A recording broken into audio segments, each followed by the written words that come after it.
this is a handout that we have. Try to hopefully get you back out of here for the end of the Red Sox game. Thank you. We've heard that before. Haven't we? Well, hopefully you'll ask questions. We have. Maybe you don't want to ask questions. Big city.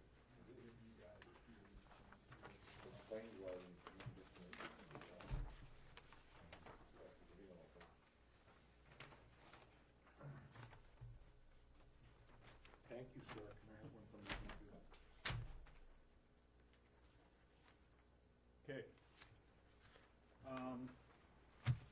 Like I say, I'll try to move this along quickly. But basically, just a little status update. When we last met, we talked about the options that we had at both locations, and those options. Pleasant Street, we had some ideas there, and we kind of settled on the, I won't call it no build, but the modification thing. I'm going to talk about that a little bit tonight, but I'm first going to focus entirely on High and Elm Street, because when we went through the first part of the analysis, we did not come up with something that I don't think anybody was really satisfied with it. And what was brought up at that time and has been under discussion for some time within the town for sure is a one-way alternative. So what we did is that we went back to DOT. Megan went back to DOT and said, hey, can we analyze this one-way loop thing a little better? And they agreed that was definitely in line with the congestion management and air quality guidelines. And so we got some extra cash, and we were able to do some things. And that's what I'm going to focus on for the first part of this meeting, hopefully the most important part of the meeting. I am going to go back and talk about Pleasant Street a little bit because there's some new information that I just want to bring to the committee and have you weigh in on that, or at least hear what I have to say about it. But let me focus here, on High and Elm Street.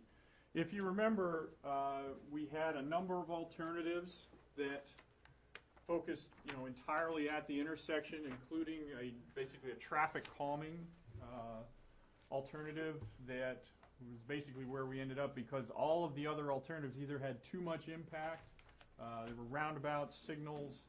A lot of people thought that signals were out of character for this area of the downtown. Bottom line was none of those seemed to really do what everybody wanted to do. They don't handle all the traffic the way they should. I mean, there's just too many cars. Over time, I think, as I've had another 3-4 weeks to think about this, I keep coming back to the same thing. There's just too many cars going through town, and that's part of the problem. And that's what leads you to think about, well, is there something else we can do? A one-way loop. And so what we decided to do was take a look, kind of open up the box and say, okay, what is available to us here? We focused in this area. Carl had an idea about maybe even coming out here and connecting with Route 13 another way. Basically what we did was, in looking at a number of different options, we kept coming back to the fact that if the bigger you make the loop, the less it will be used. In other words, if you put a loop way out here, there'll still be a bunch of people. There's nothing to stop people from going through town. And so you come out here and then you say, okay, well, if that doesn't work, what about in here? We looked at Church Street, Depot Street. We looked at Church Street, as a loop. Basically, your pinch point is our intersection here, because that's where all the traffic is congregating, if you will. Elm Street has a lot of cars. A lot of people are going that way in the morning. They're coming back in the evening. That's the problem.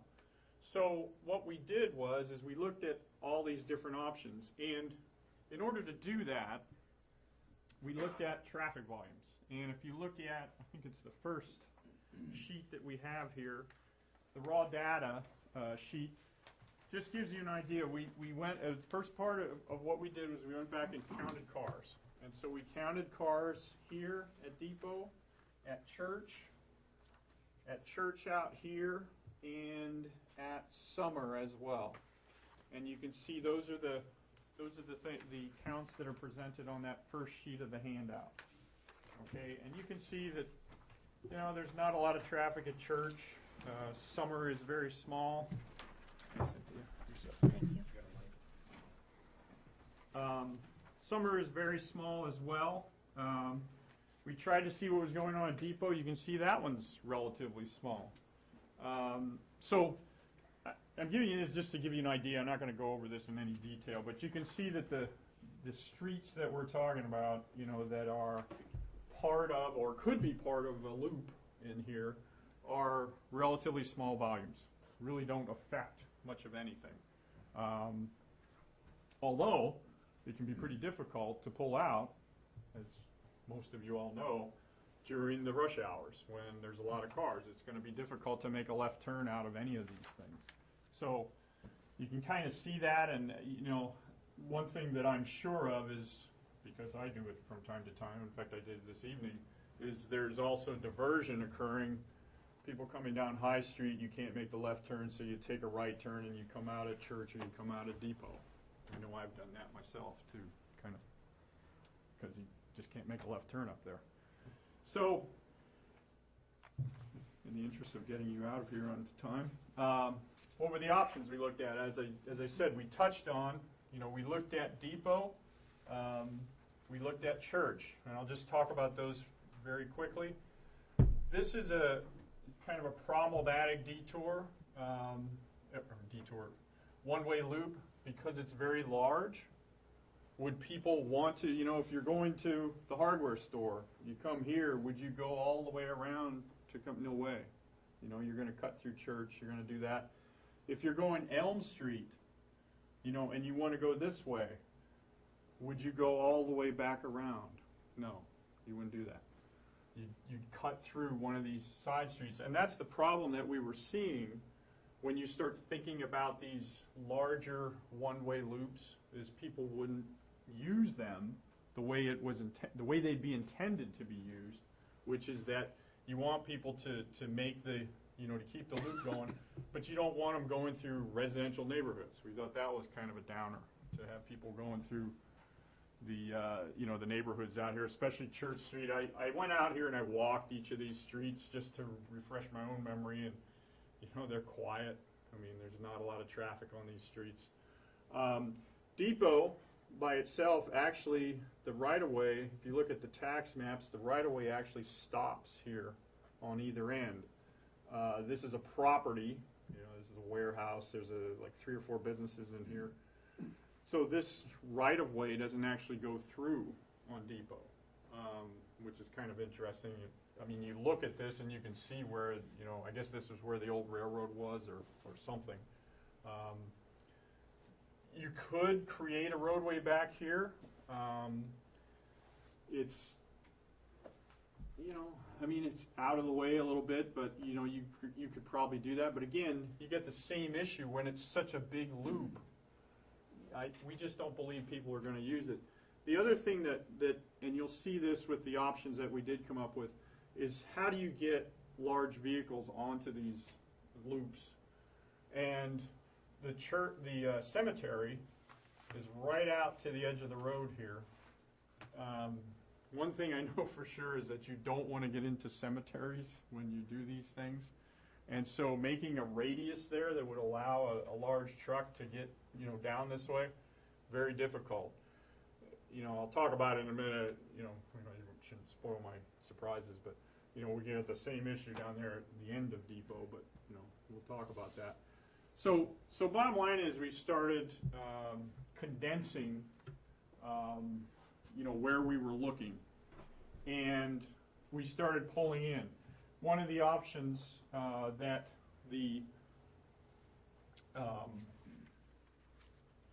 I don't know what I want to call it, but these previous committees and previous studies had looked at, you know, using white and coming down Hadley Road, you know, just kind of creating something like that. using the existing streets. Again, the radiuses get you in all kinds of trouble that way. So you can start looking at some of these other options using the existing streets. Those become very problematic very quickly. And again, they're in residential neighborhoods. So we kind of shied away from that. One other thing we did was, maybe pull up the Dover.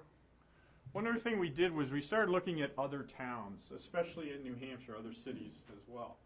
And one of the things we did was we started looking at what do they do. Well, you know, you've got Dover, Rochester, Nashua, and Manchester, just for 4 examples.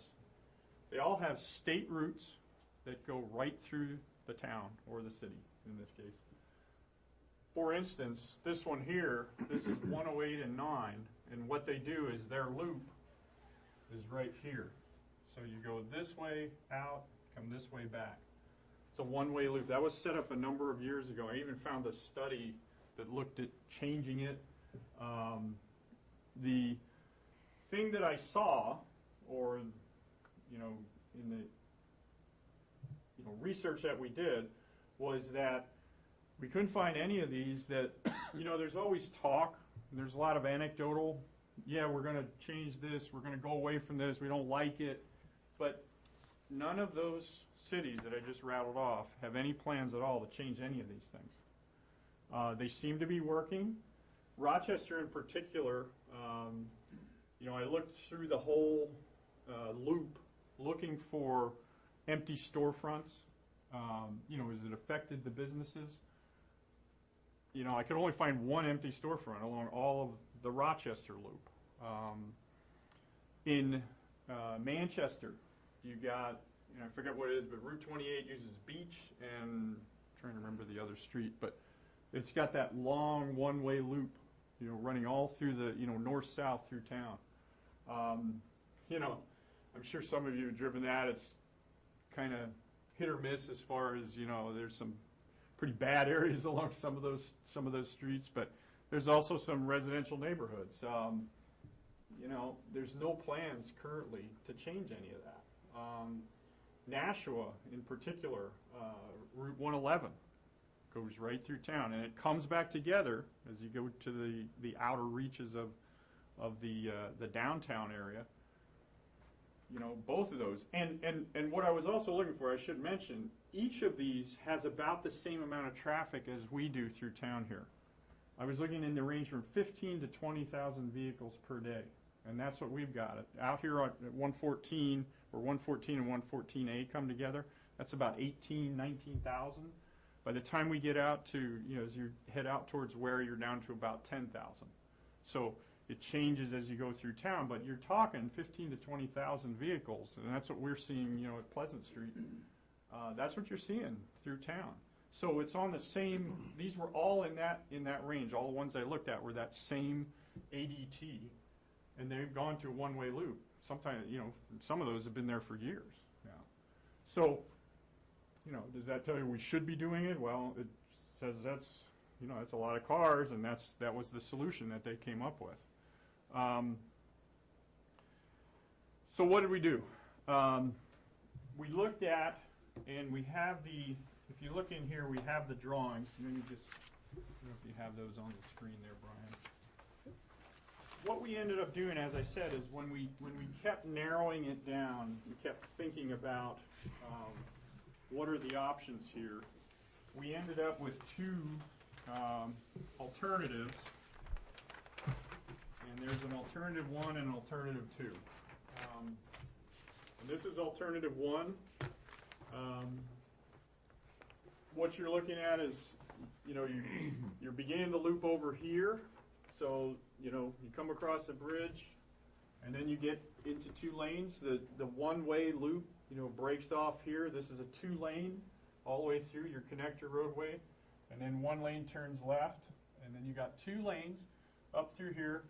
This would have to be a signal to make this work. And I'll talk about the traffic analysis, which we have the numbers in there, the results. basically you just come through here. We're only signalizing this one. These people here are just right in, right out. So, you come down like me, if I'm coming from Concord and I want to go, to Manchester, I would come out here and then I'd follow the loop around to get there. If I come out here and I want to go to the bank, say, well, if I wanted to go to the bank, I'd probably, get off up on the hill there and come back around. But if I'm going, if I'm coming down here and I want to go to Manchester, I would come down here and I'd have to go all the way around the loop. Kind of cumbersome, but there's not a lot of folks doing that. That's probably one of the least movements. So you come down here and then here the road splits. And so people coming from the west, they would follow the loop around and then on to the bridge. These folks would head out of town as normal. That's one option. The second option is just a little bit different.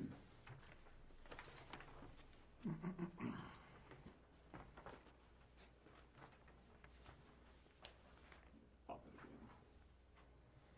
There we go. Same kind of thing, except what we did was we looked at how can we get here more directly. And, again, this was part of the reason. I'll go into the details of this, but, this is town-owned in here.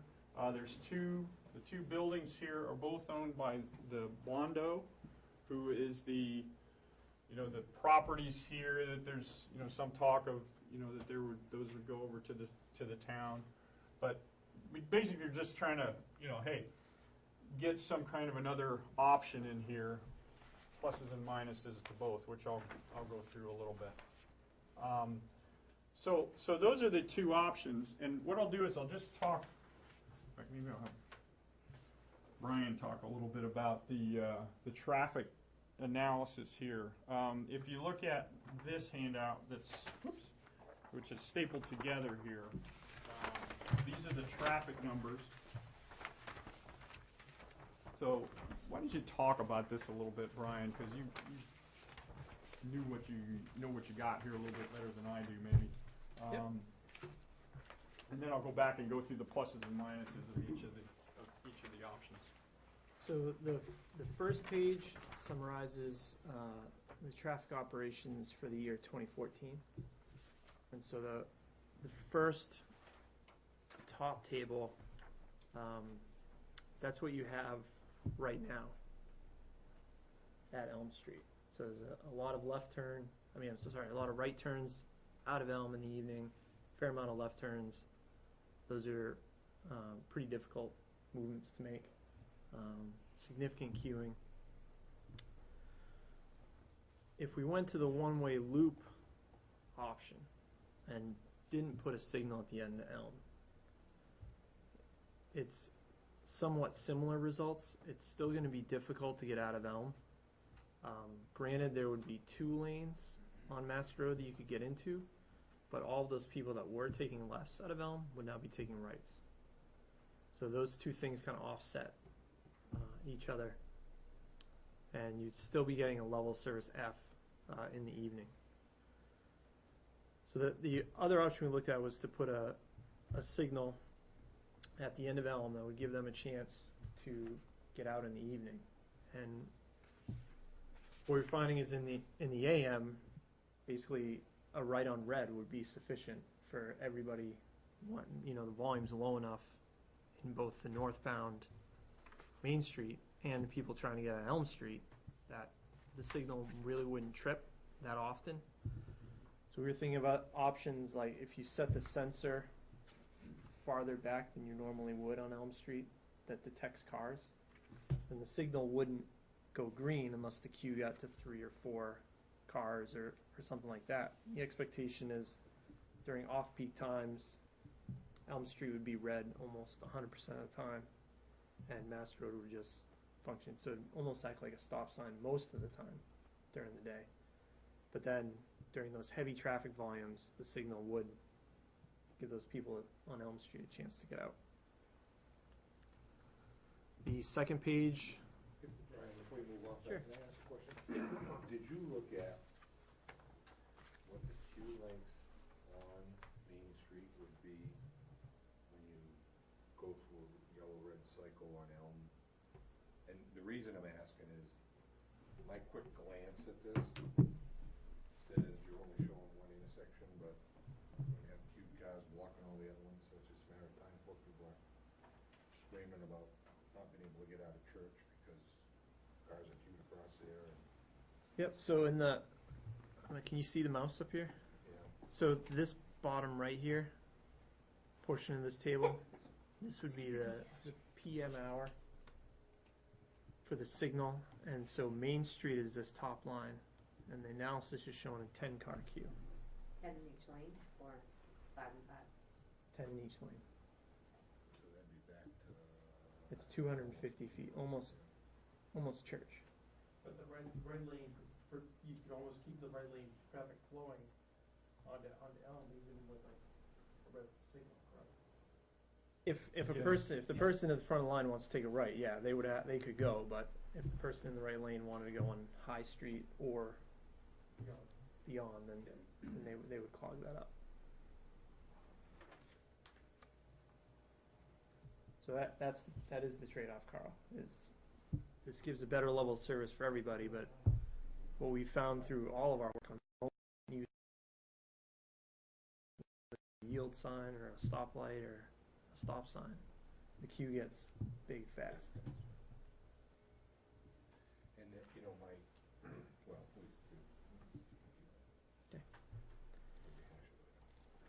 The second page is the same analysis comparison, just with the 2034, what we call the design year volumes. Again, showing difficulty getting out of Elm Street in the evening, and then the signal providing a level of service C. But again, that's 13-car queue on Main Street and a 16-car queue on Elm Street.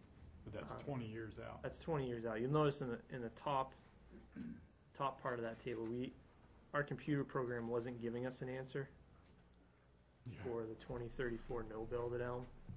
I think we talked about that earlier, that it's just really tough. So the computer program's having a hard time. Brian. What I tried to understand is why do we need that signal at Elm, right? So what the big change is you're not splitting the lefts and the rights out. You're combining them all into that right turn movement. Correct. You wouldn't have an acceptable gap for them to merge efficiently to make the loop around. Mm-hmm. I think that's important to say, because that's the big change there at that location, and that I'm seeing now. That's why you would want to introduce a Right. signal there for those peak hours. Right. You're combining that left and right into a single right lane.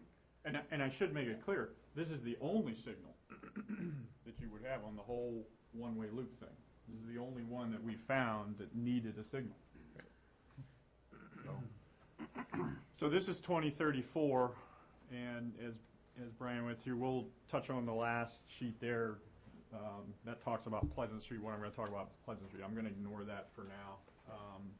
So the third then- sheet is just Yeah, that's right. Sorry, forgot High Street. Yep. This is just showing what happens at High Street if you go with the one-way loop.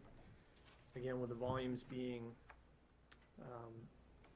as low as they are, there's not a lot of left turn traffic out of High now. So combining that all into one right turn movement, that still would operate relatively well with a one-way loop system. Yeah, and this is a little bit hard to model because, once the light turns red on Main Street, it's going to stop the people on Main Street saying, wow, everybody on High Street can just dump right out. But the people from Elm Street are then coming out, and so then they might block or should block the people on High Street. So we've actually talked about maybe tweaking the analysis a little bit. Maybe you could do an all red at Elm Street signal just a little bit longer so that you could just dump the queue on High Street. And we think that would probably work really well, actually. And then the other thing to keep in mind is during off-peak, as Brian said, those people are always having to make a right turn on red, from Elm Street. I think there actually be more opportunity for the people on High Street to get out from time to time, because I just think it's going to work it worked pretty well is for both streets, just having the one signal. I just don't see that we need another signal there at High Street. So that's what we were finding with the traffic. Now, why don't you go back to the pictures here, and I'll just talk, the last sheet, I think it was the last sheet in your handout was this one-way loop elements, I called it. And what I'm going to do is just go through this a little bit just to tell you what I'm talking about. The first bullet there is large vehicle turning movements. You can see that this here is, these are pretty large vehicles, pretty large radiuses here. These are a little bit smaller. We kind of did that on purpose. Ideally, to keep it, and this is for WB67, which is the largest vehicle that we have. 114 is a state route. Theoretically, a WB67 has to get to New England sheet metal. It's actually listed in the statutes for New Hampshire. It doesn't say that they have to be able to get out anywhere past that point, which is kind of funny to me. But the bottom line is there are large vehicles that are heading out towards Ware. We feel like we ought to be accommodating them. This radius here is 150 feet. Could go a little bit smaller, but that's a fairly free movement for a WB67. As you can see, that encroaches on this person's property here. This is their front yard right here. Down here, but these movements on each side can be done without a problem. Over here, we're actually encroaching. If you look closely, you'll see we're encroaching on the building right on the corner. That's a problem. Brian's run the turning templates in here, and what he's found is that for a WB67, again, the largest vehicle. Let me blow up on that, Mike. Yeah. Try Pull the image, not the- There we We have a police officer. Can you also Trained to talk about respond what's to that kind of underneath work. the Would that reduce my property other tax ends, bill if you cut off intersections? a quarter Yeah. of my building? Yeah, I'll get to that. I want to talk about that visibility. Such a deal. probably raise it?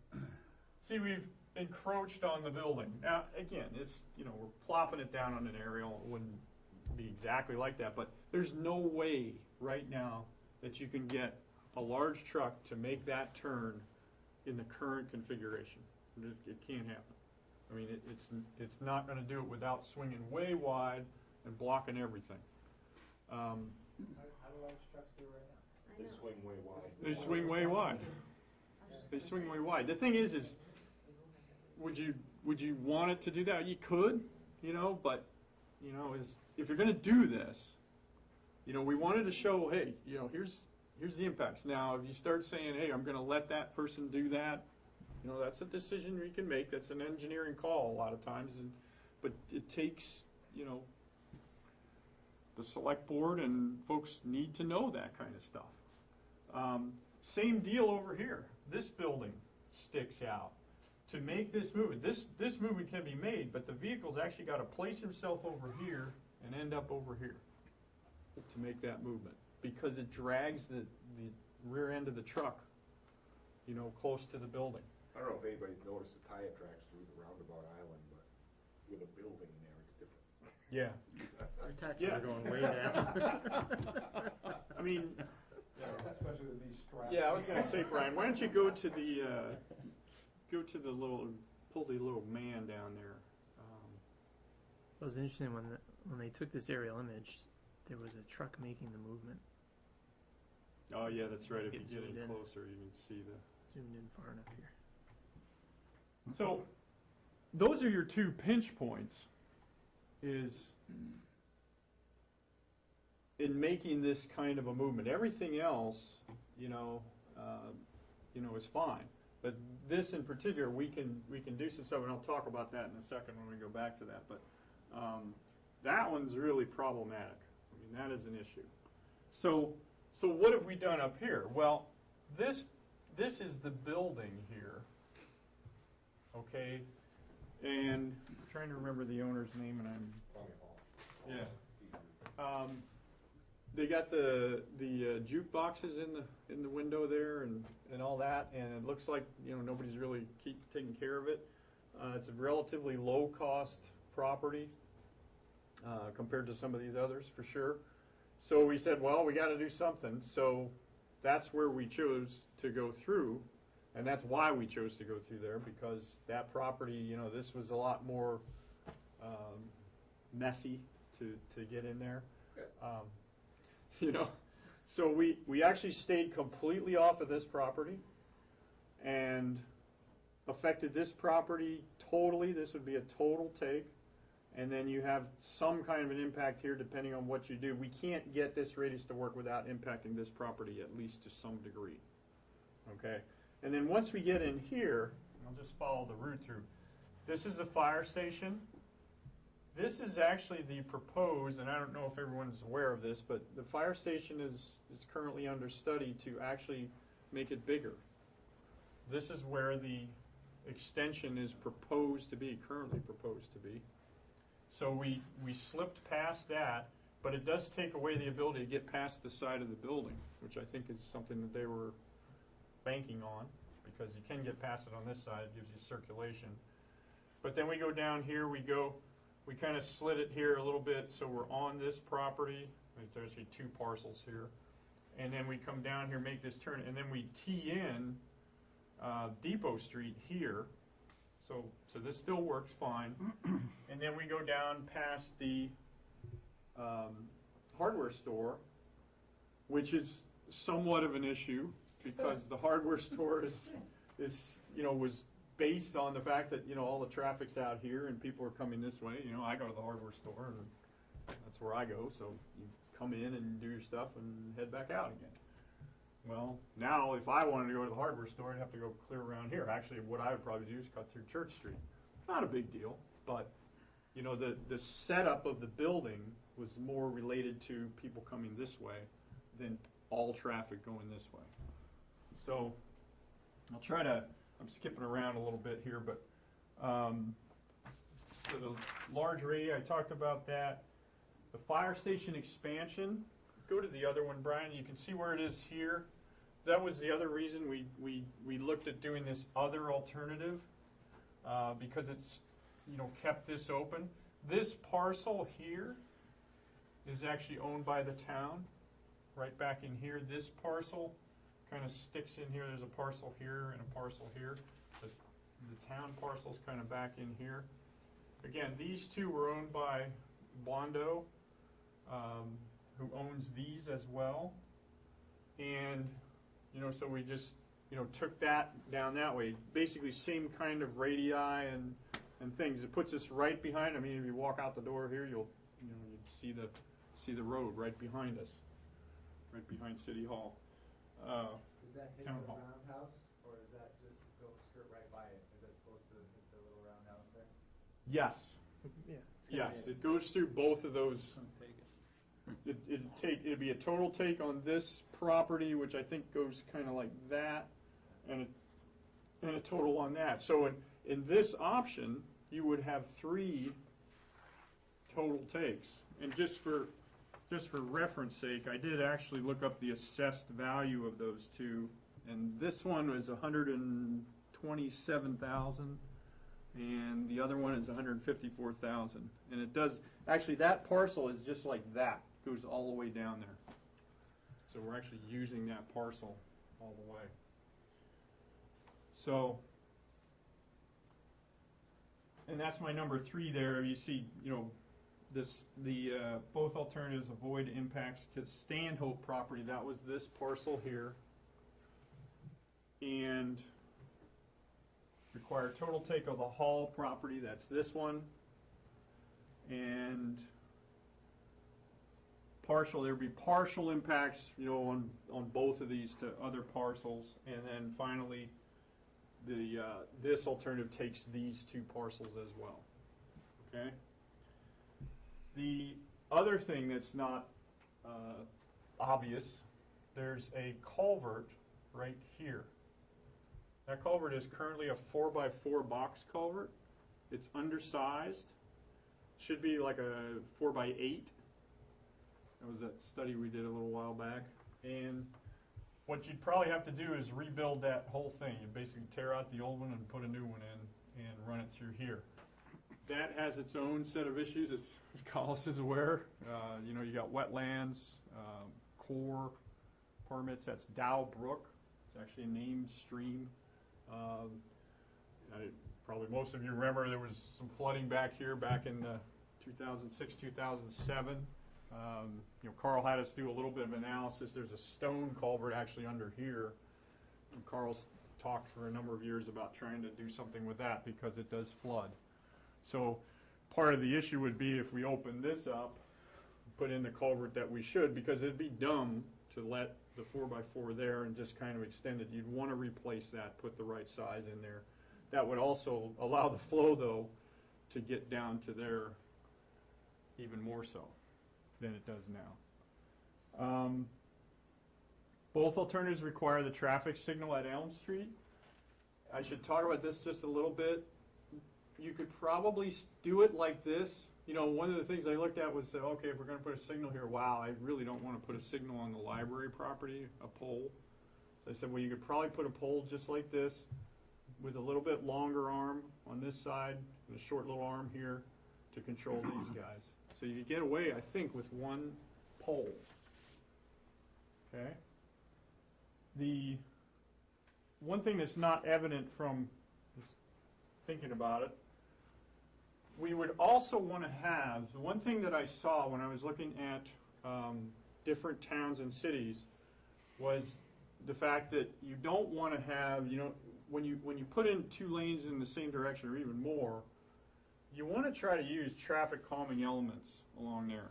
So what we would advocate, what we would like to provide in here, would be some bump outs.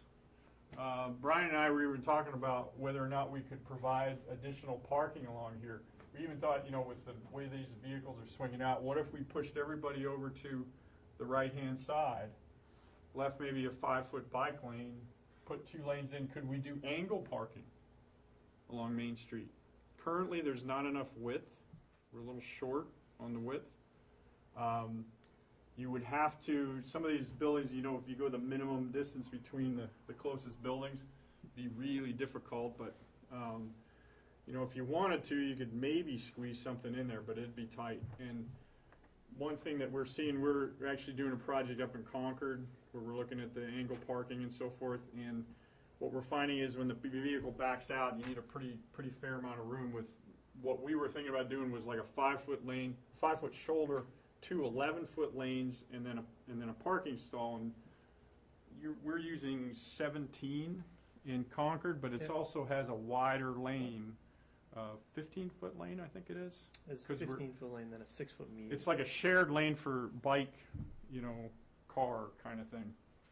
We don't quite have that room here, and so I'm not sure that that's a good option, but you could do what you're doing now, which is to have the 2 lanes and then have parking on both sides.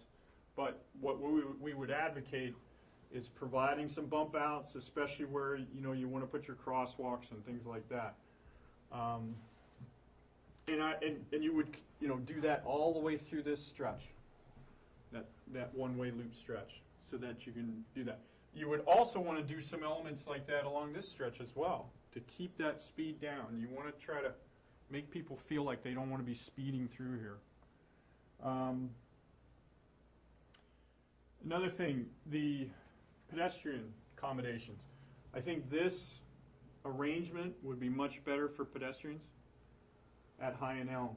You can provide, you know, we threw some islands in here.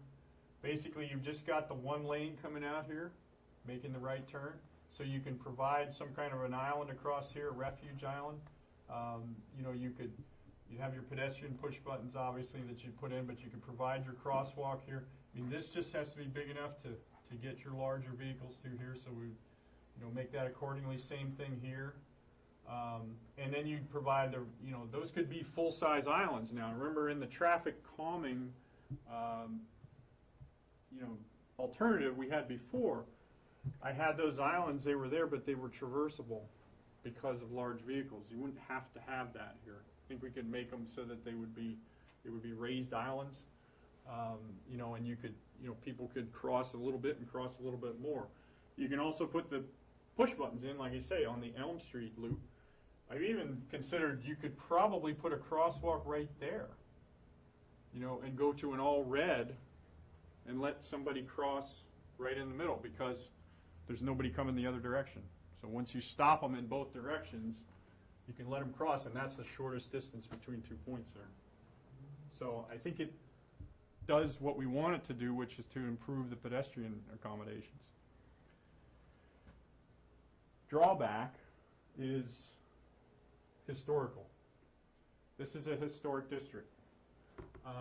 Obviously, if we got into this building, I don't know exactly, this building is part of the historic district. I don't know the exact, is that building historic enough that it's going to require, this, photo recordation, whatever, is needed. We didn't go into all that.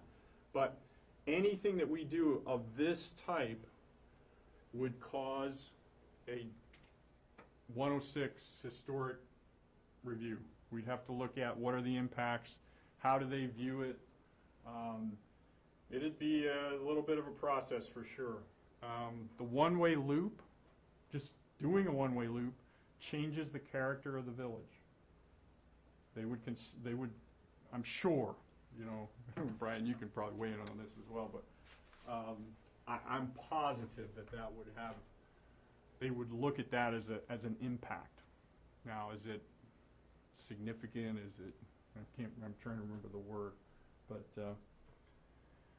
the traffic signal is part of that. And, so that'd be part of the process. As I mentioned, you'd have, putting the culvert in, that'd be another environmental, permitting kind of thing. Having said all that, I think it works actually. I think it would make this intersection work a lot better.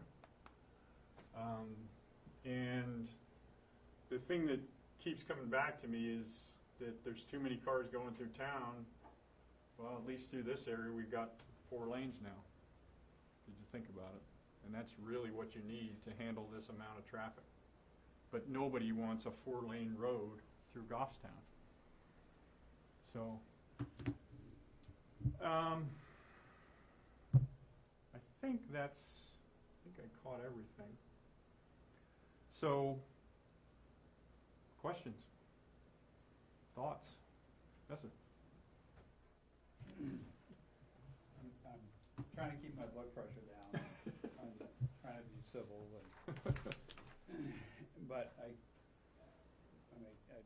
having trouble with it because, from a personal point of view, which I shouldn't bring forward as my position as a person on this committee, but this plan would ruin not only my business and 2 of my other commercial properties that have numerous businesses in them, but would certainly have a very negative effect, in my opinion, as well as the opinion of many of the business owners that I've talked to in town. So from that aspect, it solves one problem and creates a whole lot more. On this particular stretch of Depot Street where you cited the need to impact the building at 28, essentially that building would be gone. You've taken all the parking from the building across the street, which houses 3 businesses that no longer have any parking. You've taken my business, and I don't know how it would function. And the way we function now with vehicles pulling out of the parking lot and going in both directions on Depot Street and needing to go in both directions, they couldn't any longer. That aside, Is that because they drive out and go to the propane filling station and? yeah, and you go to the grain building Somewhat. Or the post office. or the post office, but just within the function of that business, there's an awful lot of left-hand turns out of that parking lot, which wouldn't be able to be made. But that's very important to me, and I think important to this plan. But there are a lot of other issues here as well, and One is the traffic signal, which Collis stated right up front was a non-starter. Traffic signal couldn't be done. The other that comes to mind here is I don't see what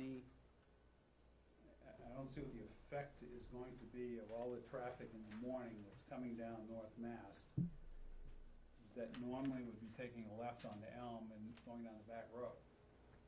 Now they've got to do this whole loop in order to do that, which probably forces a lot of them to just say, heck with it, I'm going to go the other way, which adds more burden onto the Pleasant Street intersection and the Wallace Road roundabout. You think they would go what do you mean the other way? I don't know. I mean, Because they're going to Manchester. Why wouldn't they? Yeah. Unless they were going to the north end of Manchester, they're going to, right now they're taking the back road, probably, well, I'm saying probably, I don't really know, but I assume a lot of them take the back road just because there's less traffic flow for them to deal with than going down South Mass. Either way would get them where they want to go, but they're taking the route that's easier for them. Now it's not going to be easier for them, and that's going to just add congestion onto South Mass. I know what you're saying. I'm not convinced. I guess we don't have any data that supports whether those people are avoiding 114 or whether they're really going to the northern end of Manchester. No, you don't. You don't have any data So here it's at hard all to that I know. can see that even gives a count of how much traffic is going in that direction in the morning. Oh, well, we do have a pretty good idea. That there is just the additional counts that we took. We do have the counts from before when we counted High and Elm, so we knew what that was. So when we ran the numbers here, maybe I should have mentioned that earlier. When we ran the numbers, we actually took the vehicles that were making the left turn here, and they're now going this way. So we're routing them through. Okay, assuming again, is it possible that they would now go this way because they didn't really have to go that way? Maybe, but my sense is that's a small percentage. I could be wrong though.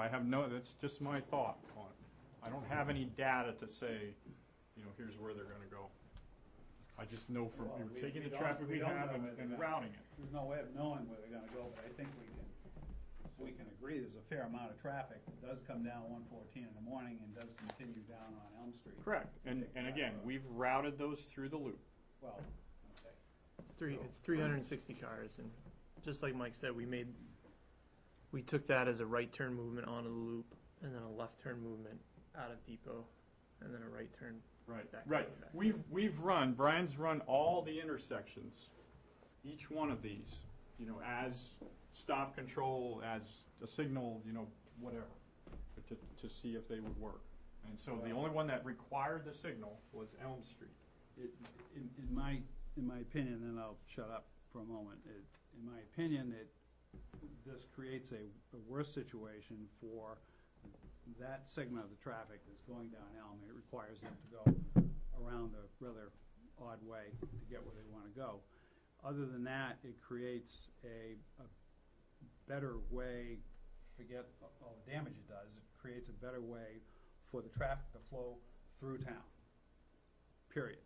It doesn't do anything about helping downtown, helping the businesses that are there, helping the people that live there, helping the people that live in this community. It moves traffic through town a little better than it's moving right now. And frankly, I think for a problem we have in the morning at that intersection of about an hour, and a problem in the afternoon of maybe an hour and a half, that people have dealt with forever. They find their ways around, they make their right turns already if they want to make a right turn and do their own one-way loop. I think this is an awful lot of work to solve a problem that really isn't a problem, and create an incredible amount of damage in the process of doing it. Others? Can certainly appreciate Larry's plight, believe me. It's not a pretty scenario for him, for sure. But Larry, I think my comment about the traffic light being a non-starter was relative to all of the other alternatives. It didn't have to do with the one-way loop. It was all the other gymnastics we were trying to work with. So just to clarify that. But I have a question for you, and again, I'm just trying to brainstorm here and think about things. In order for the one-way loop to work, does it have to come out back onto Main Street through Depot? And let me be more specific. If you look at this, could the one-way loop come through the town hall parking lot and back onto Main Street without taking buildings and properties? And, you know, there we've got some opportunities to create turning radiuses, replace the town hall parking someplace else. Yeah. Good. Actually, Brian, go to the other one as well. I actually like this one better, but than the other one. But yes, I mean, if you went with this one, could you route this one back up through here? Yeah. The other one obviously comes down here, and you could turn it here and go that way. Brian and I actually talked about that. You know, we didn't show it because, you know, there's myriad of ways you could do it. There's a little more room here than here between the buildings, so it could come out there. I mean, that has a whole another set of issues. You know, you got the roads running right next to the town hall. Is that okay? You know, but it could be done. Absolutely. Just a thought, 'cause I was kind of, when I first saw it, thinking like Collis, except in my mind, it would hug Dow Brook and go through the entrance, the back entrance into the parking lot now, Right. and then cut out through. You're thinking more of the other option. Yeah, if you go to the other Go to option, that one. just hug Dow Brook a little closer, Yeah. instead of taking out those two Mhm. properties, Right. Could. two Right. buildings. You could hug We- Dow Brook. Yeah. right into the One. entrance. Keep in mind, though, Carl, there is a floodplain here. It comes out to about right there. I just said let's just go right through the buildings because that's like the worst impact. But you could, because I wanted people to be, you know, hey, because I think regardless of what you do here, unless you sit it right in the floodplain, which I think, you know, Carlos, you know the issues with that. You know that. The contours, if you look at the stream, I actually walked all the way through here. If you look at the stream, there's actually a top of bank is right in here. It's a real flat floodplain, and then it comes up. And so the more we go over here, I mean, we'd have to stay really close to grade, otherwise we start spilling into the floodplain, and then you'd be in real trouble with the environmental stuff. But yeah, I mean, maybe there's a way we could sneak through here. I think we need to see exactly where the floodplain limits are to be able Is to. that a floodplain only due to Dow Brook? Yes. Because it's an undersized culvert. And could that, No, it looks like it's, I could be wrong, but just, you know, I used to know a lot about hydraulic stuff. And could that be, it looks to me like that's what the stream has formed. It doesn't look like it's been filled in because of any development that's gone on. It's just, you know, it's that flat area that forms, you know, you got your stream channel, and then you got this flat area where the flood occurs, and then up it goes. just to follow up, could that, brook be, I know you talked about earlier having the culvert go under the Right. intersection there. Yep. Could it be culverted all the way down? I mean, you look on the other side and it's got an outlet to nothing. I mean, it goes underneath Right. the parking lot, it looks like. Yeah, it definitely could, but you know better than anybody how the regulatory agencies would look at that. I mean, they would. Over $1 million. To culvert the entire thing? We were talking about rerouting the entire thing. Yeah. They would frown on that, but I'm not saying you couldn't do it, but you'd have to work at it. That's for sure. Under that building I mean, that would take care of the issue of the floodplain. Right. Well, and one thing that Brian and I actually looked at too was we were like, well, if this went like this, maybe we could avoid some more impact here and still get that large radius that we'd like to have. It makes it a little more difficult. The more you shove this way, it makes it a little more difficult to get them back over there. So you got to remember, you have Elm Street. If a large truck comes out here and he wants to go there, he's got to do this through here somewhere. He's got to come back around. Could you do replication in that Dowbrook area? For if we pushed it closer, you could lower a portion of it and do replication, make that, Dowbrook is pretty small in through there, and could we do something like that? You mean move the stream? No, just widen it or deepen it, like if we fill something, we always have to say, well, where are we gonna replicate it? I don't know, I kinda like the idea of pushing the whole thing over. You can almost see where those as you come in, you're just gonna go closer to Dowbrook and come down through. I have to say aesthetically,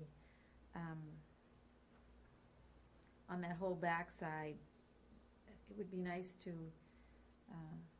it wouldn't be very attractive on that whole, that back loop, no matter, I think, which way, or even if you came down through Kendall Hadley, you just keep going on that curve and come up right up past that Gap building.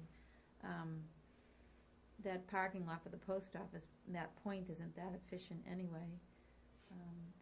Yeah, I mean, any of these. I think Larry too, the whole business aspect of it, if it was going to be so that we could then perhaps make it more commercial and it was better for everybody. I don't like the idea at that bridge. I think that is so tight. I didn't even know if maybe if you pushed it over towards Rotary Park so that you missed that building on the corner, so that you kind of came out in a slight loop back in, but I don't know if you have enough room to do that. Take out Rotary Park rather than a private building. Redesign the bridge. Yeah, you get the bridge. Well, I wasn't thinking about, didn't know if you could get it and come back. I was just wondering if we could rebuild the old railroad bridge and take it that way. Yeah. I don't know. I mean, honestly, I stared at this for a while, trying to, just pulled back away from this and just, hey, where could you go with this thing? And just so many times I just was like, nah, that's not going to. What's the money cost of the two? Oh, yeah, Taking sorry, out I two or should three have said buildings that. and Well, properties. yeah, the road itself we figure would cost about 1.2 million, somewhere in that range. I think till you added on the traffic calming things, I think you're talking probably a $2 million project in all. Till you had the signal and the. Not including land acquisition, which, like I said, those properties there were assessed at 127, 154. This one was 77. You're probably, what is that, 300,000? And because it's federal money involved, this isn't, we go out and talk to people and make a good deal. You gotta go through the whole condemnation and you gotta do. Well, you would not necessarily condemnation. You can. You have to, what you would have to do for a project, you'd have to do a, they call it a special committee if you're doing it under the municipally managed process. It's a special committee, and once you do the public hearings and so forth, that gives you the right to acquire property. And then you negotiate. If you can't reach a settlement, and you can talk to people and so forth, but you have to be a little careful about following the rules when you're talking to them. But you can talk to them, and as long as you can reach an agreement, that's good. But you have to do an appraisal, and there's actually a second appraisal to check the first one, et cetera, et cetera. But you don't go to condemnation unless it's it becomes a little bit adversarial, and then the person doesn't want to be acquired. The reason you go to the public hearing is so that you can go to condemnation if you need to. But the intent is always never to go to condemnation. I mean, in fact, New Hampshire DOT rarely goes to condemnation anymore. I mean, there's many, many parcels that I think it's not even 10%, I don't believe, something like that. So they're pretty good at making a deal. Because everybody has their say. You don't want to do that. You don't want to go to court. Other questions? And what are you looking to get out of this group? Do we go forward with this, or do we just say the heck with it? I mean, that's really where I'd like to go. We ran out of solutions the other way. The roundabout didn't really work. The signals didn't really, they kind of sort of worked, but they had impacts that people weren't happy with. So to try to put this into a nutshell, this way exceeds our budget. Yes, that's a good point. We should talk about that. It's not like we have viable option with the scope and the funding we currently have. But apparently we have found an engineering solution that pushes the cars through the town. So that has to be weighed against, as Larry puts it, the damage done to the town's character, the town's businesses, the existing folk that live in the village versus an efficient engineering solution that strictly handles numbers. That's Yeah, there's no free lunch. There are impacts with these one-way alternatives, but they do handle the traffic. And I guess from my standpoint, I'll just take off my engineer hat for a minute and speak as a resident of the town. I believe that we have I don't know what it is, a duty to try to do something about this. And I think that I would agree with you, Larry, that there's definite impacts. Maybe we go through here, maybe that helps this. I don't like it either with the way you have the hardware store set up, that we got 2 lanes of traffic going past there. This, little cafe and so forth with the parking becomes a bit problematic. There's some stuff over here, the propane tanks, et cetera. But I don't look at any of that and say that can't be redone, moved around a little bit. I think what I saw when looking at other towns and cities was that those changes have been in place for a long time now, and the town or city has readjusted. There was probably I'm not going to deny the fact that I'll bet you there was businesses that went out of business. But then there was other businesses that came in. Things changed and people adjusted to it, and it made the traffic move better. I would submit to you that if we leave this alone, 20 years from now, it's going to be a god-awful mess. It's already being a mess already. But if we do nothing, it's just going to be more of a mess. And is that okay? Wouldn't that make it so that people wouldn't want to come to the businesses because they know that Goffstown is a mess, traffic-wise? Robbie Grady made a statement that when she said it made me take pause and kind of think about it. And her statement was that the growing traffic west and north of us would regulate itself someday. And when I asked her what she meant, it was when Ware and Dunbarton become too difficult to commute to from Manchester and vice versa, they will not grow anymore, and that will be the end of it. And if you think about it, that's what we're talking about here is at some point in time, people are going to stop trying to come through downtown Goffstown because it's just too much traffic. So that'll be the end of it. It'll be, and those of us that have to come down here, we'll just have to keep dealing with it. Yeah, I would submit that's happening already. Maybe not to But the tremendous traffic that's making a decision to not come through town now or in the future is commuting traffic. You're going to find another way to go to work, another way to go home from work. Right. That's a completely different set of traffic than the traffic that wants to come in because they live here, they do business here, or they work here within the community. And this sort of solution, if you want to call it that, affects both types of traffic.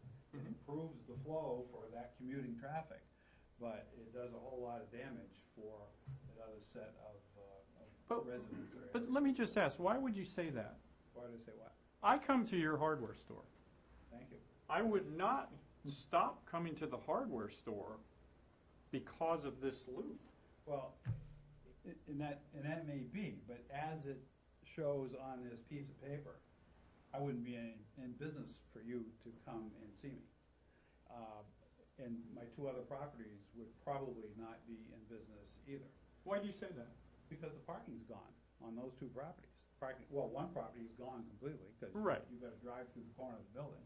Okay. The other property, the parking is gone. The parking is marginal as it is, because Right. it backs out on Depot Street. Now it's not gonna happen. Okay, so let me ask you a question. If we were to somehow solve the parking problem, and I don't know what that solution would be. I mean, Brian and I looked at, they just tore I guess they took the tanks out down here. Thanks, Al. We were like, well, what if you just knock that building down and put a parking lot in? Well, that's nice, but you might I want to know. talk to the I'm just saying. That building. and they I'm just might- saying, they might if there's, not agree if there's with a that. way that you could Plus, park a people. parking lot across the street is not exactly the same thing, especially across Two-lane what is drive- now a. I'm not saying it is. I'm just- throughway. I'm just Isn't saying- the same thing as drive right in next Wouldn't to you- the door.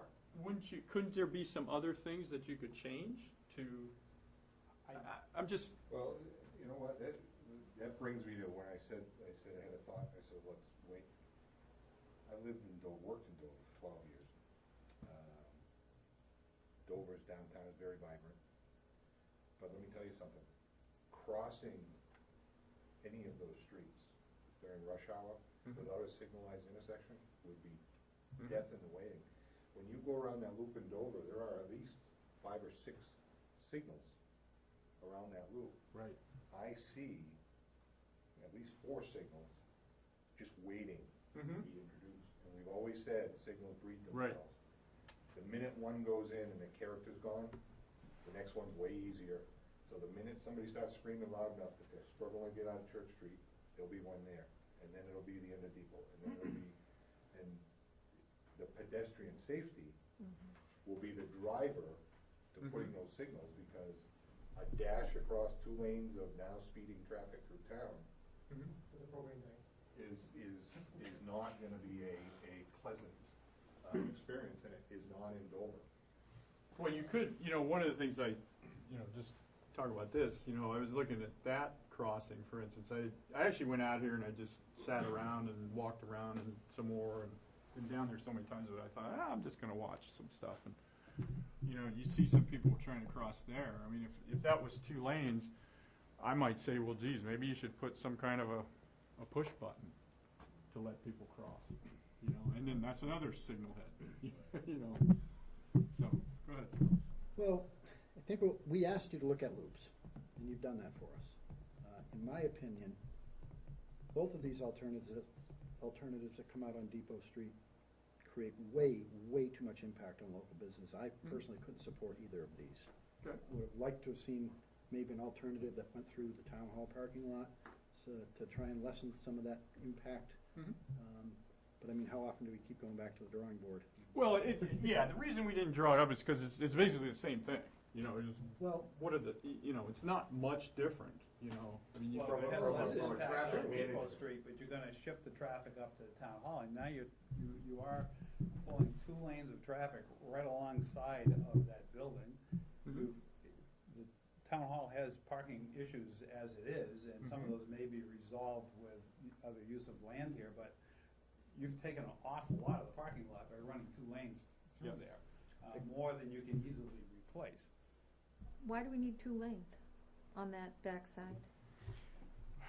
because In the morning, let's say in the morning, you've In got the North Mast, and it's single lane at that point, and anybody coming out from Elm Street or going westbound, there aren't gonna be that many. So if you reduced it so that it was 1 lane, 2 things, it would slow it down, it would probably, Be no loop. it would, what do we have going on the backside there, Brian? Do you remember? Well, one of the reasons we have 2 lanes is where the loops come back together. Right. The lanes the traffic needs to go into their own lane, because if we put a yield sign or a stop, then again, we've introduced a control on the main movement, and it blows up fast.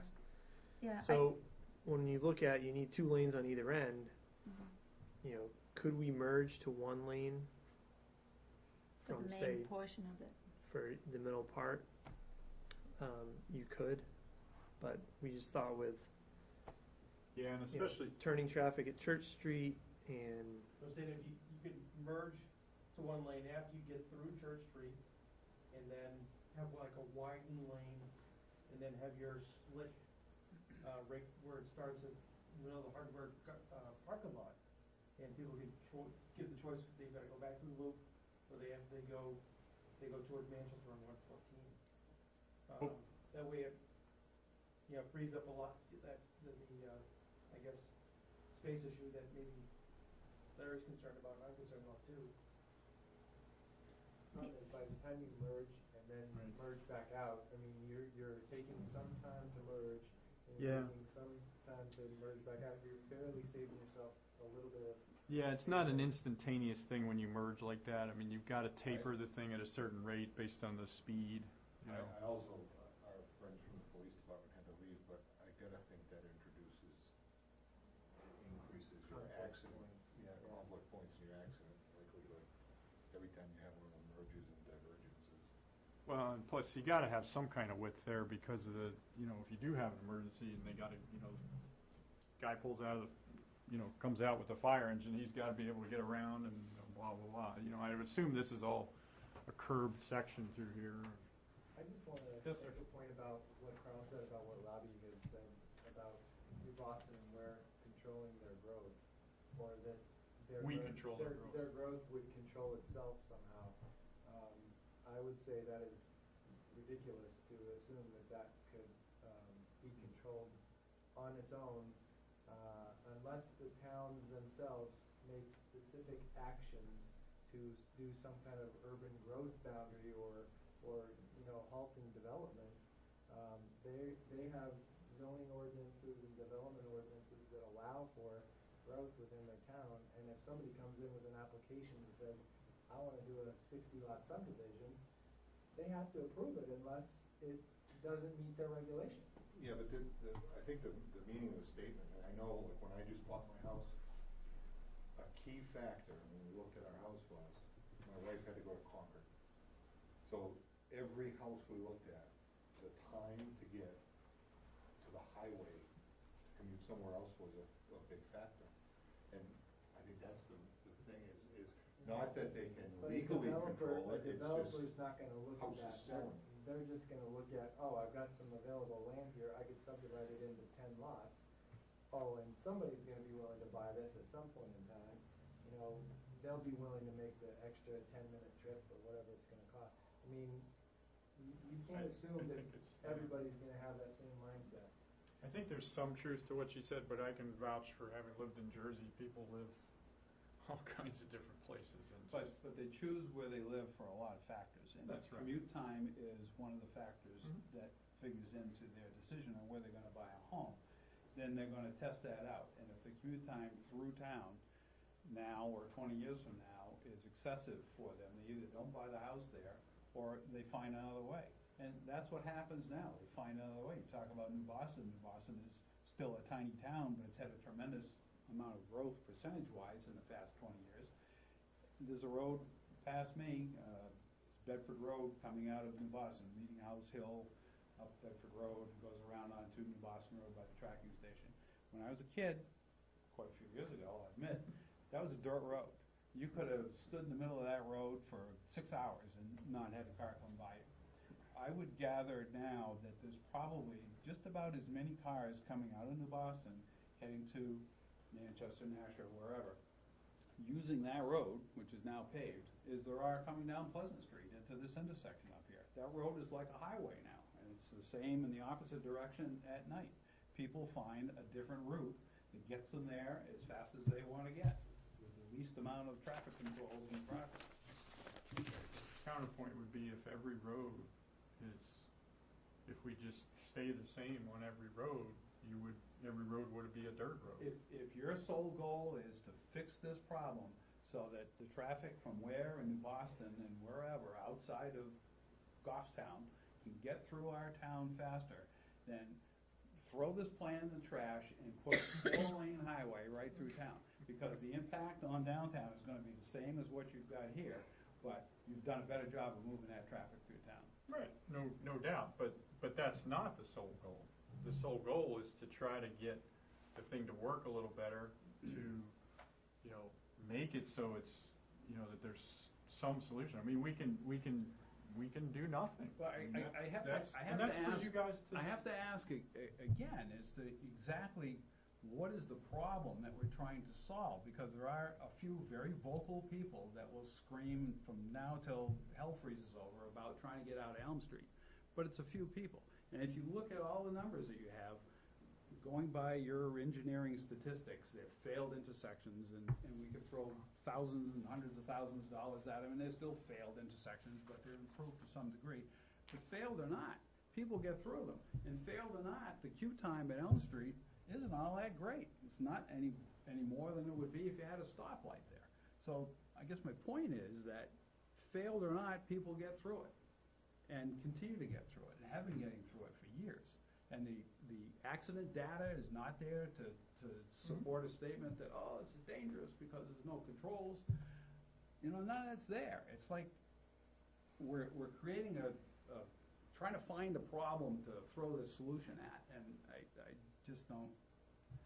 I mean, you're all engineers, and as engineers, you want to solve problems. So there is a problem there, and you're going to do your damnedest to come up with a solution. But sometimes it's just not worth. Well, and that's why that's what you're here for. I mean, that's what this committee is all about, to try to say, okay, here's what it takes to try to solve it. Is it worth?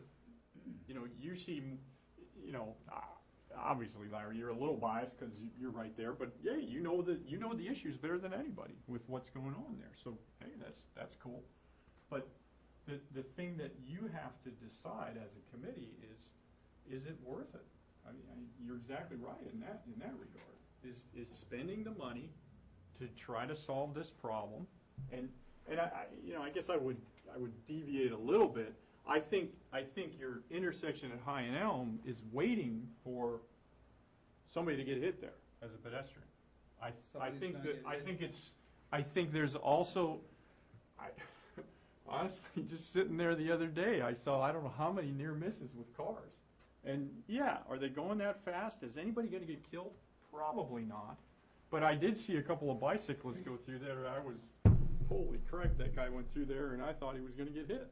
You know, so is it okay to not do anything about that because it's, you know, there's all these other impacts? That's the call that everyone makes all the time. I mean, I saw just the other day where the two bicyclists were killed by the lady that was, I don't know what she was doing, but now they're talking about, hey, we need to widen that bridge and so forth and so on. You know, you make these judgment calls all the time. You're not going to stop somebody from texting and swerving into the other lane. I can tell you, She was on drugs. But trying to come out of Elm Street or trying to come out of High Street, and I've lived both, is horrendous. it's hard. It's dangerous. It's not only for the drivers, but for pedestrians. That crosswalk that goes from the library over to Sully's is an accident waiting to happen. I felt exposed walking across the crosswalk from the park to the library. You know, I was like, wow, this is pretty. You know, I hadn't done it in a while again. So. But you know, I mean, just to review even a little further back, the reason we're here looking at this is it is a problem for enough people that were chewing on the selectmen hard enough, because when we started this study, we were not looking at this intersection. We were looking at the other intersection. But the selectmen politically were getting chewed on about this intersection. So, you know, it's like everybody in town has adapted. They have different levels of tolerance, but enough people were chewing on the selectmen that they said, you're not doing Pleasant Street until we take care of this, because this is what we hear about constantly. I personally, and I've made this clear to everybody, I cannot stand traffic controls. On my way here, coming down Meeting House, there were 10 cars queued at 101, the lights. I had to wait 3 cycles to get through those lights. It was like, it felt like 15 minutes. I know it was probably 8 minutes, but it felt like 15. And that's what's going to happen. Whatever, if we put a light there, all those times when it's not rush hour, you hit that red light, it's going to be all day, every day. And that's the trade-off. So that's what the community, not me, I've done my part. The community needs to decide what your level of tolerance is. But that's the trade-off. Can I paint a picture or a path for us to move forward? And if I can give Larry some some level of confidence that this isn't an overnight process where we're going to put this in a matter of a year or two. What I foresee as this group tonight, we've had a lot of conjecture about, is this worthy of going forward, is it not? I think we owe it to the select board at least to bring this alternative to them for consideration. And I would expect at that point that it be presented in a similar fashion to what you've done tonight so that we could have public input again for the select board to hear. The select board would then have to make a decision. That decision would be to take this forward and in some fashion, whether it be this layout or another layout or something altogether.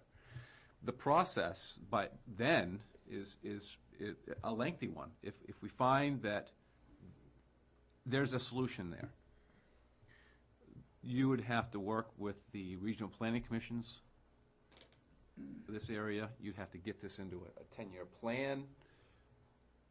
You'd have to then progress through the design, right-of-way acquisition, and that's a lengthy process. And it's got many thresholds or steps as far as getting to an end goal. So I think the first step here, and hopefully, Larry, that gives you some insight. And as you go forward, as any project goes forward, there's quite a public involvement process that is entered into and it's taken into consideration. And there have been projects that have had a significant level of merit, and it just never had the public support.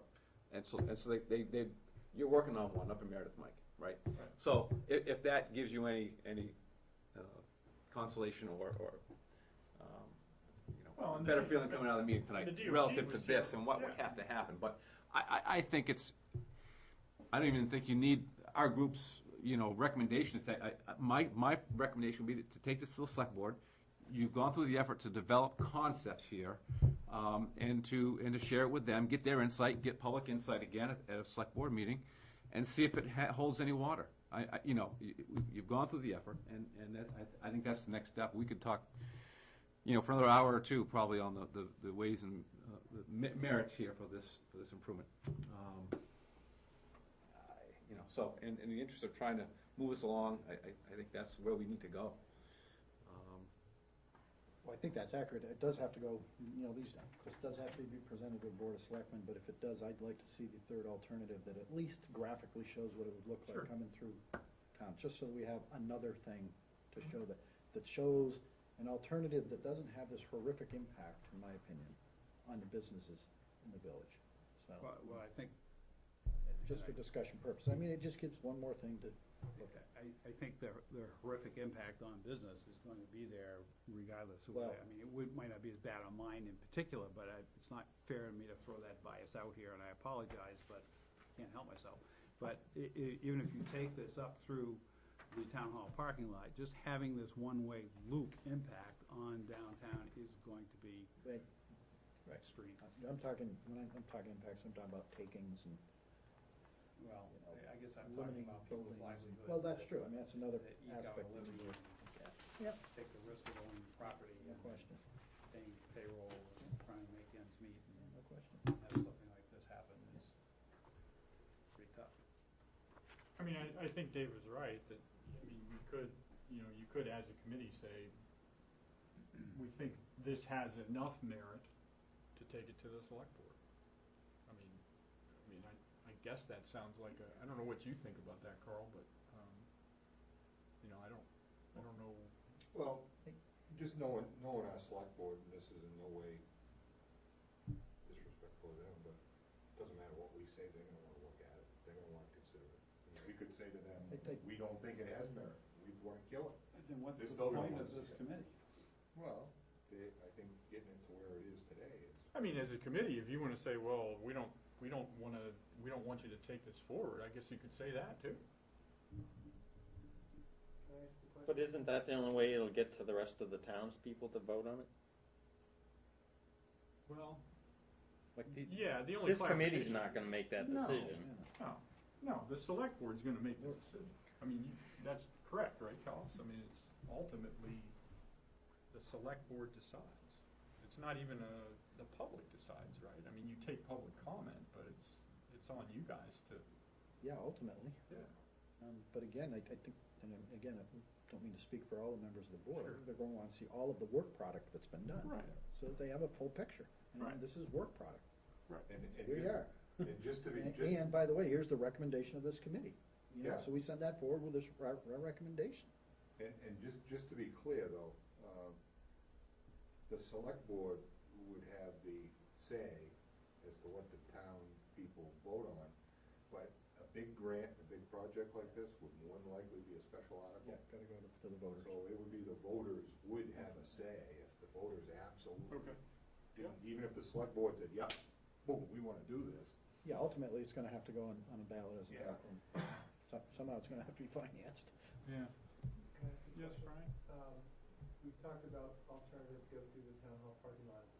Was the Church Street, that little segment considered? And We did. If so, how, was it cut out for a reason, or We- was there too well, wide of a turning radius? Two reasons we stayed away from Church Street. I'm going to say two. Maybe you can think of others, Brian. We had the discussion. We had the same issues here with the radiuses, especially because of the church. The church actually owns both sides here. You know, they have that kids. It's a parish house, I think. Yeah, Original well, they're parish using it as kids something or other. I Right. can't remember the name of it. But they own both sides, so you still have the radius issues here. The other problem that we saw was having somebody come out here, and then there's less than 200 feet there for them to get over. Yeah, because if, remember, the folks that are coming here have to do this, so they have to get over there and do that and come back, and it just doesn't give very much time at all for someone to get back. I'm trying to think, Brian, if there was any other reasons we stayed away from it. No, I think that was the it. weaving distance was the biggest, Yeah. the biggest reason there. And Mike, if I can, Yes, sir. I think this group needs to consider what is gonna happen next in the event that the Board of Selectmen says, yeah, none of these are any good. Okay, now we're back, now, what are we gonna do?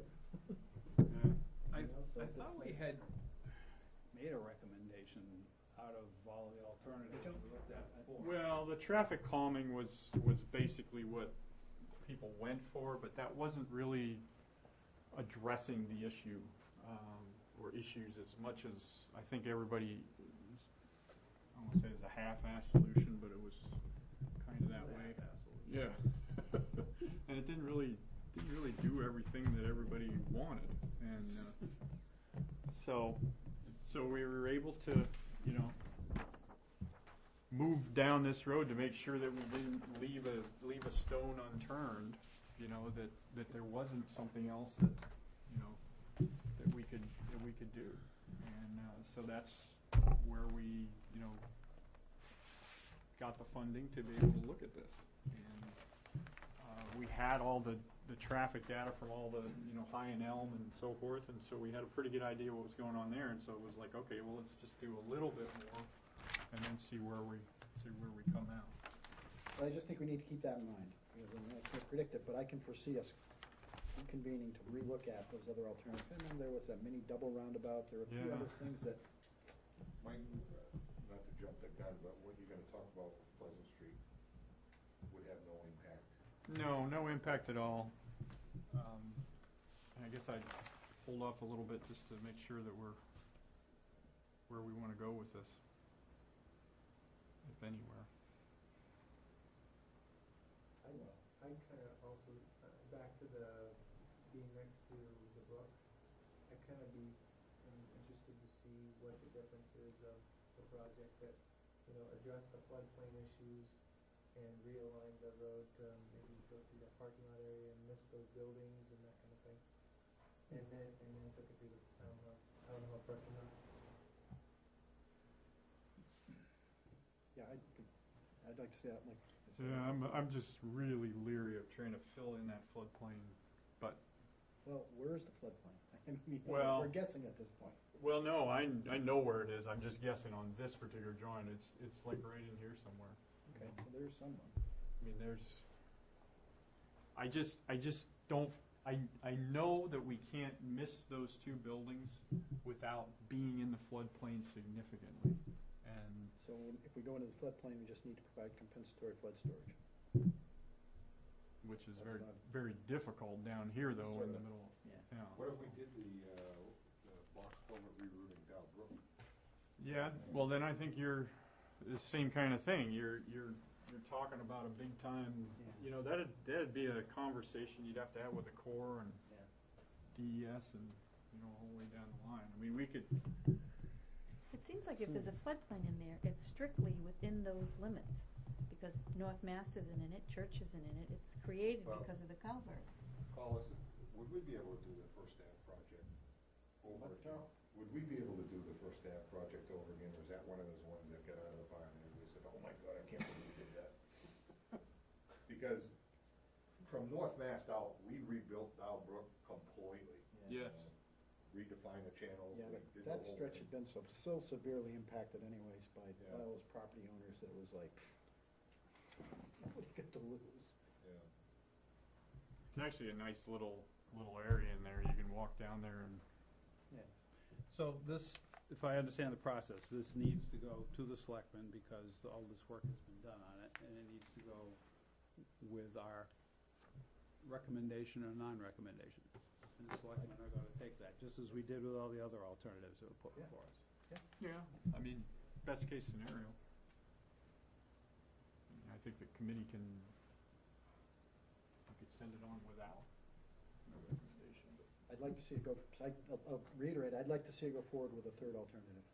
Yeah, well, we can show that, there's no Yeah. problem about It that. won't take much effort. Well, I'd like to see it go to the Board of Selectmen with a recommendation that it not go anywhere, either the way it is, either these two alternatives, or with the third alternative through the town hall parking lot because of the extreme amount of negative impact. Others? Motion? Make the motion. I'll second it. I won't support the motion without seeing a third alternative. Okay. Well, but I'm only one vote, so. Well, I don't wanna bring you back though, that's the problem. Oh, right. Trying to figure a way to draw this thing right here. I had the right program. He's like, fast, but I don't know that he's that fast. Put a piece of masking tape up there. Take a picture with an iPhone, so. Yeah. I mean, that's really what it is. It's just you Yeah. take this section and just division it right here. Like the question is, where do you replicate all that parking? That's a big question. That's the issue. Replicate it to the south side of the road that you've just put through there. Now, anyone going to the town hall has to cross Correct. 2 lanes of traffic, including all the people that work there. Would you still be able to get past the building on the right there? You know where what is that thing now, pizza shop or Hot whatever? dog place. Hot Hot dog, it's hot dogs now, I mean, that's right. we can show this intersection without the building impact. I mean, I just wanted to. But it doesn't work. Well, Well, it doesn't work for the. doesn't work for the big largest trucks. It would work for the cars.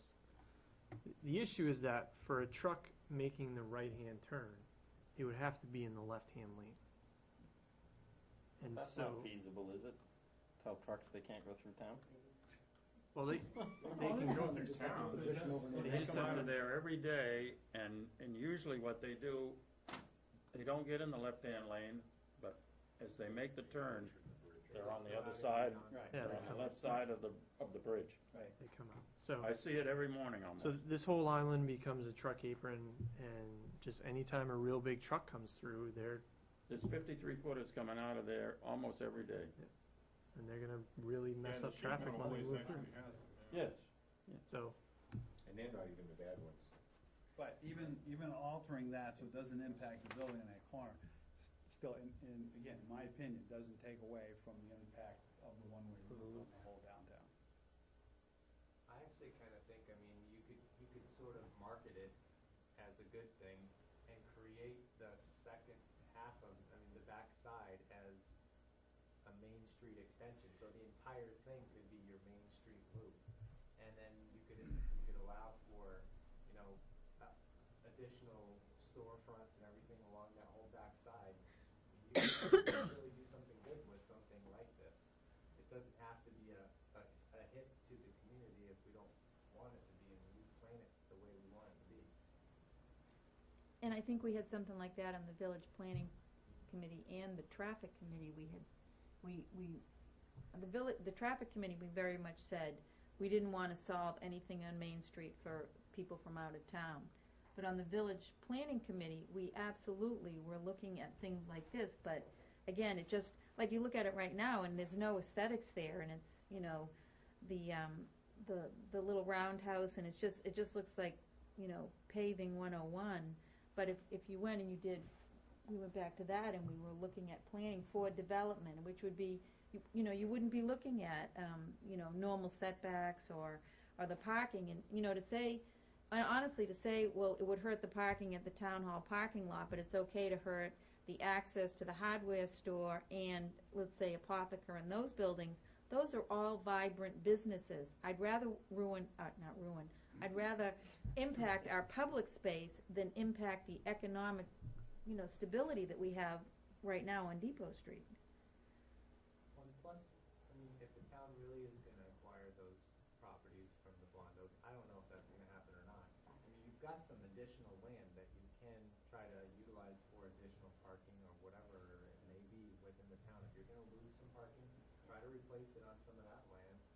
You know, if the Gap building is junk, then tear that down and put some parking right there. We could have the bus company run those shuttle buses.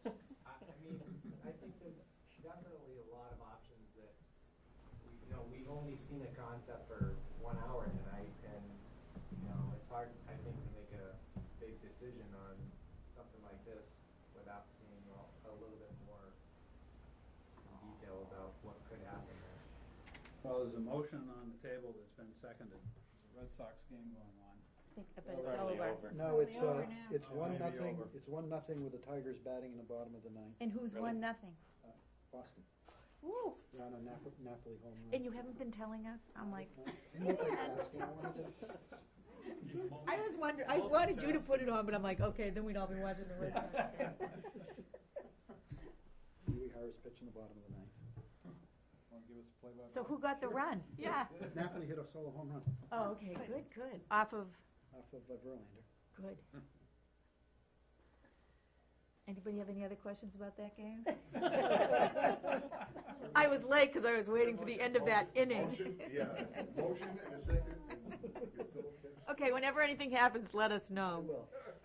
I would like to, I don't know if we can amend that motion. I like Carlos, I would like to see it going, what happens when it goes through the town hall, but I think that whole economic impact in aesthetics right now is huge.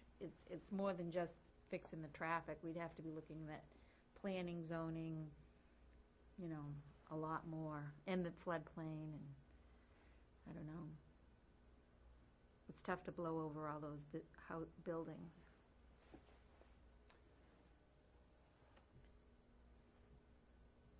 So what do you do with the motion? When you, as you probably know, Mike, when you look at impact to businesses, it's whether you have to look at destination trips versus bypass trips. How much of that business is being generated because people want to go to the hardware store, and they're going to go there no matter which route they have to take, as opposed to how much business do they capture by people driving by saying, oh, by the way, there's a hardware store. I think I'll pull in, and buy some garbage bags.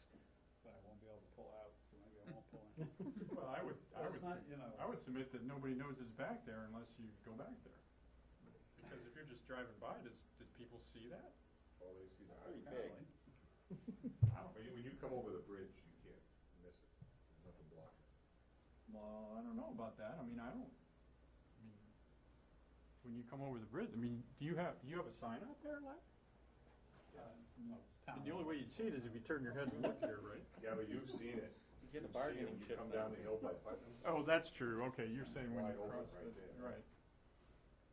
But I would pass on. I mean, I don't want to dwell on the impact on my personal stuff, but I know the owner of the Sully's building is extremely concerned about what a one-way loop would do to him, as well as other businesses on the street. So I'm speaking for more than just myself when I state that.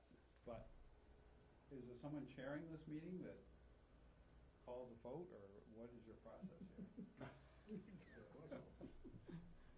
Was a motion, and there's a second, all in favor?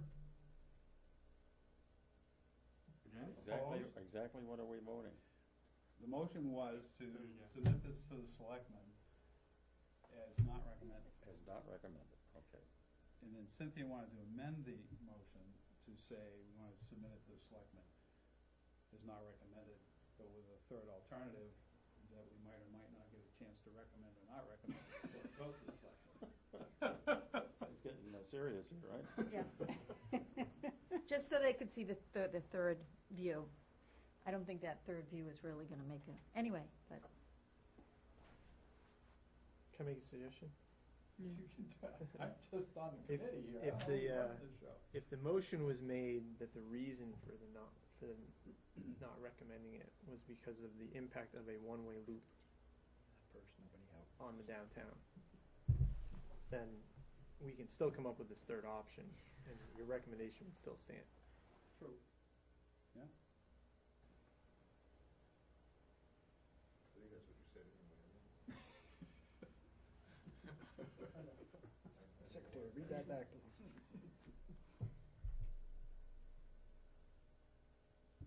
I mean, I guess, I don't know, maybe for me, the short answer is do you not want to go forward with a one-way loop? I don't think it's our choice. how do you I don't think feel it's our about it, Don? choice. These two plans I don't like. Okay. Ruth? Well, I kind of agree with what Don just said, and I was a little bit intrigued with seeing what the third alternative should be, but then, as we've discussed it a little bit more, I'm thinking, well, do we really have to wait and see that? I guess I'm not in favor.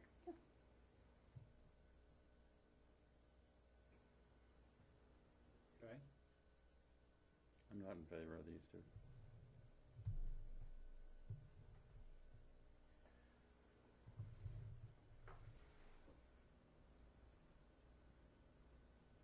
From my perspective, it's gotta go to the select board. The question is, as a group, do we support it or not?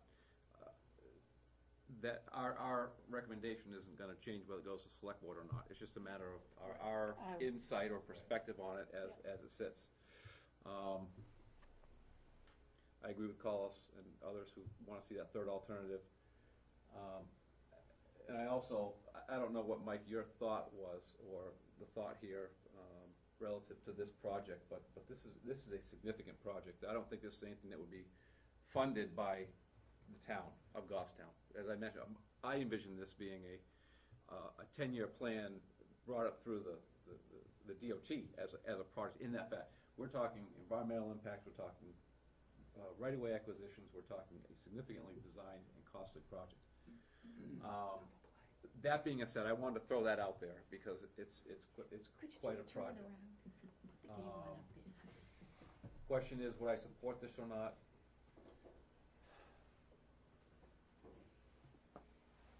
I would, because I only from the sense that we need to identify a solution to the traffic congestion, and this is a solution. It's not an ideal solution, but it's a solution. So I would recommend it go forward for further study, and only to that extent. Not taking away or denying that there would be impacts to the public and businesses in the town. Okay, I like what Dave just said. So, how does that, there you go. Does that get you anywhere, Colin? Yeah. What did you just say? Thomas is watching the game. They just routed into double play, 1 and 2 on them. So one more strike and it's over? Okay. To be clear. Can't quite put that down. No, I think there's others who are interested as well. Well, from sitting back here, what I just heard was a consensus that nobody really likes it. Right. Yeah. But it's not hard and fast enough to say absolutely no way it could have happened, but I didn't hear anybody saying it. Well, you got 5 people that say no. Right. Larry's right. Larry's right. 5 people have said no. So, I don't know how hard and fast you want it. 5 people that wouldn't support this concept or this solution. Which Yeah, but- doesn't mean it doesn't go to the selectmen. Right, let the exactly. selectmen do their thing. But if Exactly. there's any Right. value to this committee that's reviewing this stuff, we need to tell them what Yeah. all the time we've spent looking at it, what the result of that is. Right, But- and that's, Well, let me back up though, Cynthia, I'll go back to what you said. You said you'd rather impact public land. Mm-hmm. Does that make it palatable if we go through there? I mean, I guess think- what I I'm think- hearing is I the guess I one-way think- loop isn't I think palatable. if it went through there, but I'd love to see a lot more planning than just the traffic. I'd like to see, and I know we have it at the town hall somewhere, Brian, if we won. Work out swing. Okay, Brian, I know in the village traffic, we had some plans that showed things on this idea, that village planning committee, and so if we, But how does that make it any different, I guess? well, for me aesthetically, it does, because it would be, okay, we get the traffic going, but we're gonna be encouraging business. How are we gonna help the businesses? How are we gonna help the town economically? How are we gonna keep the town vibrant? How are we gonna have bikes or pedestrians or everything? The whole solution shouldn't just be based on getting traffic through the village. I really don't, I don't like that, but I think if we had the whole, if there was, Well, nobody's saying like, we look at how cute that is. can't do any of that. No, I know that, so that's why, but the selectmen need to be thinking about all of that. And when we say we don't like this, it's not that, this really does, it does solve the problem, but but it makes greater problems for the village. So how can we do it but still keep things going pretty good for the village? I don't know, and I think if the selectmen just took, oh, let's fix the traffic without thinking of everything else, then our tax base everything. Well, we did have a motion in a second. Oh, we did, I'm sorry. To move these 2 alternatives forward with a recommendation not to support either of them. True. And I think, was there a vote? Did I hear somebody say 5 something, Yeah. 5 Yeah, he people was counting them support, up, 5 to 1? 5. So I mean, democratic process, that's what we do. Now, certainly, when it comes before the Board of Selectmen, I can certainly say, well, there's additional discussion about a third one. I mean, that's my obligation, to bring the rest of the board members up to speed. So, let the board act. and I would expect Mike, in capturing all of our discussion tonight, that be a supplement to Right. the alternatives, and I mean, this isn't in a vacuum. I wouldn't expect the select board to go through another session like we've had. They're looking for us to bring up the issues and the challenges that this faces, and so that they could be more efficient in their decision-making, and then hear from the public, and then make a decision in Right. Because 20 we have minutes to rather bring, than two and right. 20. Yeah, we'd have to bring back the other alternatives so that they can see what was looked at, so, okay. All right, So if that's the board's wishes, I can get this on the next Board of Selectmen's agenda next Monday next Monday. as new business. What's next I Monday? don't think we have anything Monday. 21st. Next Monday is the 21st. Why, what's your concern? Just, Brian's a pretty fast drawer. What's that? Are the Red Sox gonna be playing? Yeah, don't. So I'd check with you I'll let you first. know Monday. I was just, I'll tell you what my other concern is there other stuff on there that's gonna take, because it'll take a little bit to go through, okay, here's the options, and, Well, Well, you tell me, I mean, whatever the, I just was wondering is there a long agenda already for the 21st? well, in the middle of budget season, so yeah, it's gonna be long, but that'll last for many weeks. Yeah. We can be ready by Monday. well, I would question, what's the, I expect that you would want to advertise this and make it known that we're presenting this Well, that's a good at the select board, and Well, I don't know that, I know it's posted on our town website and such. Or if you would go to the extent of advertising or publicizing it more, but, Should I we mean, give an extra week just there, because of that? I expect there'd be more folks other than Larry who would share those concerns. And so, I would certainly want to give them the opportunity or the awareness of a select board meeting that would discuss this and that would take away from it a select board decision either to advance or not. That's my perspective Well, I mean, it's not gonna be on the agenda in the context of a public hearing. I mean, it's just gonna be for selectmen's discussion. Right. And will it'll be these a be on the properly website? noticed meeting, so. Yeah, we can put those on. Because that's how people found out about them before, put them on the website. I would wanna be sure that everyone is aware because it does carry some significant impacts. And I would want those folks to have the select board's ear. Carlos, all you're talking about is a committee report. Right, yeah. Carlos Yeah. represents the board on this Right. committee, so when they do Parks and Rec and all the other committees, Yeah, just, which is not a Regular agenda. formal presentation, Yeah, it's just an a discussion. informal, here's what we discussed. So would that be coming from Collis, or would they be there to No, present? that'd be coming from Yeah. Paul. Oh, okay. So we get the third, the other alternative here, and then we should be there though, is that right? Or is it just you? How does that? no, I would present it to the board. If they wanna reschedule it and have folks come in, get further explanation, that's what they do. They'd reschedule it out to another Oh, meeting okay. and All right. renotice it and, Be there to answer questions. and because, things I like mean, I can be there. because, if it goes before the board and they all look at it and say, hell no, Right. we don't need to drag it out any longer. Let's get on with it. We need to get back to the other alternatives now. Right. And move on with it. So you would just show them the one way, not the other stuff. No, it's just these two. Just Okay, What we all right. talked about. I was, okay. Just the CMAQ. That's where I was Just going. the CMAQ committee report. But just on this one way thing. Right, Not- right. not No, the- just not on the others. this, Right. yeah. Okay. All right. It's been a long night already. I hate to keep you on here just a little bit longer, but let me just talk a bit about Pleasant Street. In the traffic stuff, the very last page, just the last page, right? Yeah, just the last page. We, just to give you a little background, when we did the Pleasant Street roundabout, I'm sure you all remember how I was struggling with the results that we were getting, and that they were quite different from the results that we got on the roundabout analysis back in 2005, and how they'd changed the way that you analyze roundabouts and so forth. And what we did was, because it bothered me so much, and we got a little lucky, they had a seminar with some of the roundabout experts in the country and actually in the world.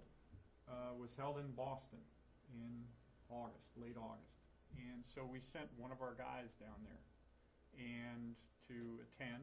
And there's definitely some difference of opinion in how roundabouts are analyzed. One of the gentlemen there was from Australia, actually one of the authors of the software that analyzes these things.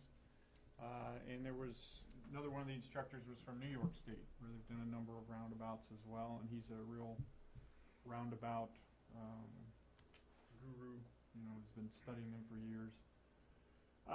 And basically what the upshot of it all is that there's definitely a difference of opinion within the engineering community about how these things should be analyzed. And so what we did is we used their recommendations. Our guy was pretty aggressive in talking to these folks, at lunchtime and so forth. It was a 2-day seminar. And we reanalyzed things. And that's what we're showing here. On the right, you see the Q lengths that we presented earlier. What we did was just in the interest of simplicity, we ran the worst case scenario for Pleasant Street at the current volumes, 2013 PM peak hour. And as you can see, where it says HCM model analysis, that's the Highway Capacity Manual, which is a generally accepted thing here in the United States, which had just changed in 2010. That was what we got for Q lengths and the level of service. If you run it the way these other guys were recommending, you know, it gets a lot different answer. Makes the roundabout operate better. I brought this to Carl's attention, and he suggested that I bring it to the committee just so that you're aware of it. I'm not asking you for any kind of a, you know, just giving you the information.